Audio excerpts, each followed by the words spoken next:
घटना चक्र में आपका बहुत बहुत स्वागत है। सबसे पहले आज का एजेंडा। राजनाथ सिंह बन गए हैं बीजेपी के मनमोहन सिंह। बड़ा सवाल, क्या टीम राजनाथ भाजपा के आम चुनाव की रणनीति का है हिस्सा? और कांग्रेस की सियासी रणनीति का अब तक खुलासा नहीं। बड़ा सवाल, बीजेपी का कैसे करेगी कांग्रेस मुकाबला?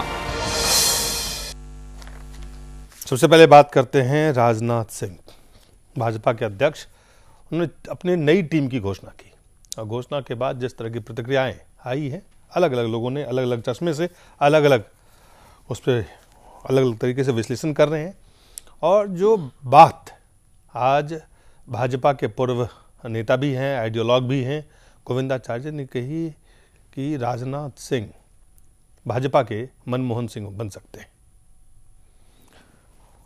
गोविंदाचार्य एक ऐसे सुलझे हुए राजनेता भी हैं, विश्लेषक भी हैं, राजनीतिक चिंतक भी हैं, जिनके बात को सिरे से खारिज नहीं किया जा सकता है, नकारा नहीं जा सकता है।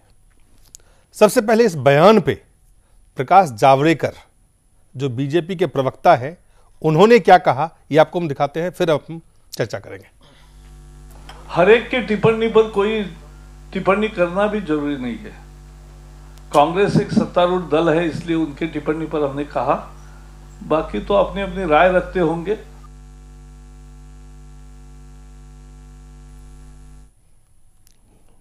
कांग्रेस पे उन्होंने साफ किया, लेकिन उसके बारे में पूछा, उन्होंने कहा कि बाकी तो अपनी अपनी राय रखते होंगे। हमारे साथ है राकेश कपूर जी हैं, वरिष्ठ पत्रकार हैं, पंजाब केसरी के नेशनल ब्यूरो चीफ है। बहुत बहुत स्वागत है आपके। पुष्पन कुलश्रेष्ठ हैं, वरिष्ठ पत्रकार हैं, हमसे हमारे साथ जुड़े हुए हैं। और अवधेश कुमार जी हैं, वरिष्ठ पत्रकार, आप सब जानते हैं। राकेश कपूर जी, सबसे पहले आपसे जानना चाहेंगे, जो प्रतिक्रिया जावड़ेकर साहब ने दी कि सब लोग अपनी अपनी राय रखते हैं, क्या वाकई इतनी ही प्रतिक्रिया गोविंदाचार्य का बयान या इसकी गंभीरता है? देखिए दिलीप जी, बड़ा स्पष्ट है कि गोविंदाचार्य पिछले लगभग 6-7 साल से सेल्फ एक्साइल कहें उसे, निर्वासित, राजनीतिक निर्वासित जीवन में है जी। मैं आपको याद दिलाऊं, जब अटल बिहारी वाजपेयी का शीश था और 1967 में बल्लाज मधोक का डंका बजता था जनसंघ में, और जब बल्लाज मधोक एक तरफ हो गए सन 71 की लड़ाई में, वाजपेयी वर्सेस बल्लाज मधोक में, तो जब वाजपेयी जी का जब शीर्ष पर थे तो मधोक जी ने भी ऐसा ही कहा था वाजपेयी जी के बारे में।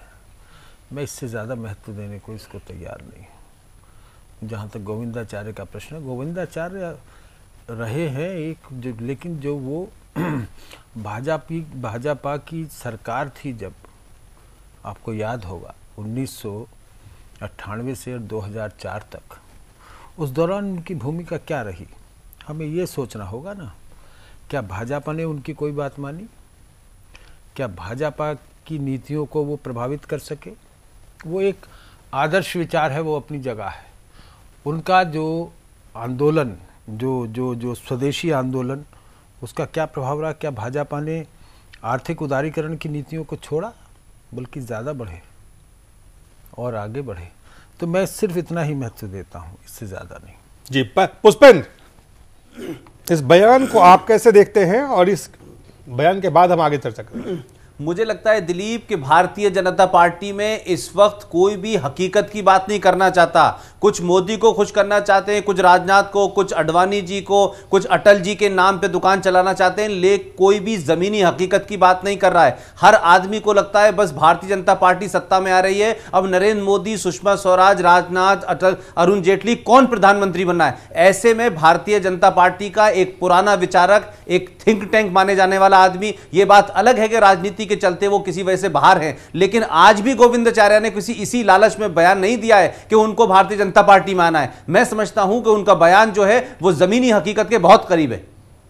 चलिए अवधेश जी, गोविंदाचार्य जी को भी आप जानते हैं, उनकी राजनीतिक सोच को भी आप जानते हैं, और भाजपा में जो परिवर्तन हुआ, जो नई टीम का गठन हुआ, उसको भी आप समझते हैं।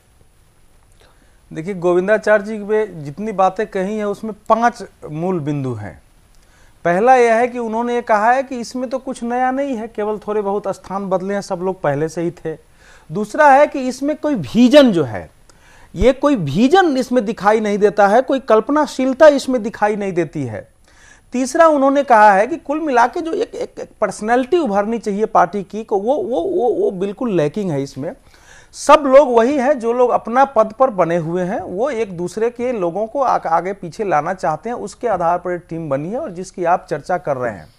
वो उन्होंने कहा है कि चूंकि नरेंद्र मोदी को आपने लाया है, लेकिन ये संभव है कि आगे चुनाव के बाद जिस ढंग से सोनिया गांधी पहले प्रधानमंत्री बनने वाली थी, लेकिन जो परिस्थितियां भी विकट हुई तो उनको स्वयं जो है मनमोहन सिंह को लेके आना पड़ा। उन्होंने स्वयं प्रपोज किया और मनमोहन सिंह प्रधानमंत्री बने। वैसी स्थिति फिर आ सकती है कि नरेंद्र मोदी को अगर अलायंस का सपोर्ट नहीं मिलेगा तो नरेंद्र मोदी ही हो सकते हैं कि उनमें से किसी का नाम प्रपोज करें, और कोई मनमोहन हो सकता है। उसमें किसी ने पूछा राजनाथ सिंह, वो भी एक हो सकते हैं।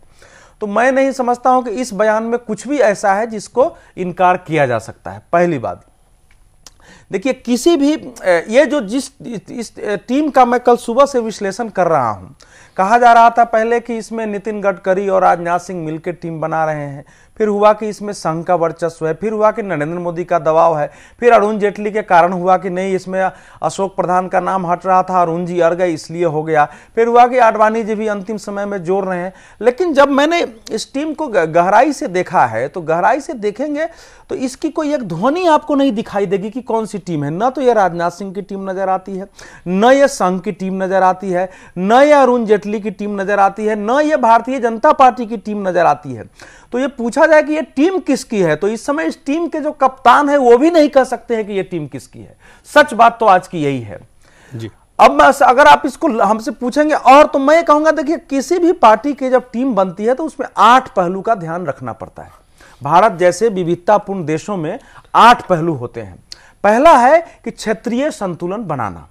मैं अवधेश जी इस पे आऊंगा कि ये टीम क्या क्या उसमें होना चाहिए, वो है कि नहीं है, लेकिन ये टीम किसकी है? अवधेश जी ने बड़ी बारीकियों से जिन बातों को कहा, ये टीम किसकी है? क्या टीम बीजेपी है, और क्या ये जो आने वाले जो भी चुनाव है, चुनौतियां हैं, उससे डील करने के लिए सक्षम है? देखिए दिलीप जी, ये सोच अपने आप में ही लोकतंत्र विरोधी है कि ये टीम राजनाथ की होनी चाहिए या आडवाणी की होनी चाहिए। अरे बीजेपी की तो होनी चाहिए निश्चित रूप से। ये टीम बीजेपी की नहीं है तो क्या कांग्रेसियों की है? अवधेश जी जो कह रहे हैं उससे मैं पूरी तरीके से असहमत हूँ, संपूर्ण पूरी तरीके से। ये टीम कांग्रेसियों की थोड़ी है, टीम तो बीजेपी की है।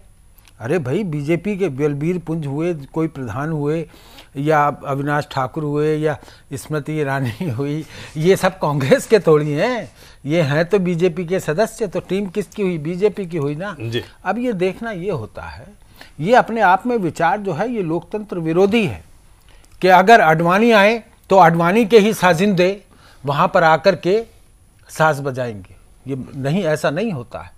ये लोकतांत्रिक पार्टी की पहचान है। मुझे लगता है लोकतांत्रिक पार्टी की पहचान मुझे लगता है कि राजनाथ सिंह ने विद्वतापूर्ण कार्य किया है, दूरदर्शितापूर्ण कार्य किया है। उनको मनमोहन कह सकते हैं गोविंदाचार्य जी, चूंकि, लेकिन ये राजनाथ को वहां पहुंचने से पहले ही पटकी देने के समान है। आप ये सोचिए ना, राजनीति में जो भाजपा की जो राजनीति चल रही है उसमें दिक्कत क्या है? बहुत सारे क्षत्रप खड़े हो गए हैं आपस में ही, इसलिए पार्टी जो है अब एक दृष्टि नहीं दे पा रही है। अब भाजपा के सिद्धांतों के अनुसार अगर भाजपा चलेगी, अब वो बेशक चाहे आडवाणी जी हो, चाहे अटल बिहारी वाजपेयी हो, चाहे अरुण जेटली हो, चाहे सुषमा स्वराज हो, या कोई और नेता हो, दूसरी पंक्ति के नेता हो, तो सवाल यह है कि पार्टी अपने सिद्धांतों के अनुसार चलेगी ना। कांग्रेस और बीजेपी में फर्क क्या है? कांग्रेस और बीजेपी में फर्क, मूलभूत अंतर तो यही है कि वहां एक आदमी पर नहीं, जो कलेक्टिव लीडरशिप का वहां पर शुरू से ही सिद्धांत रहा है। आप इतिहास उठा करके देख लें, और ये भी देख लें जो आज नरेंद्र मोदी चारों तरफ हो रहा है, क्या था?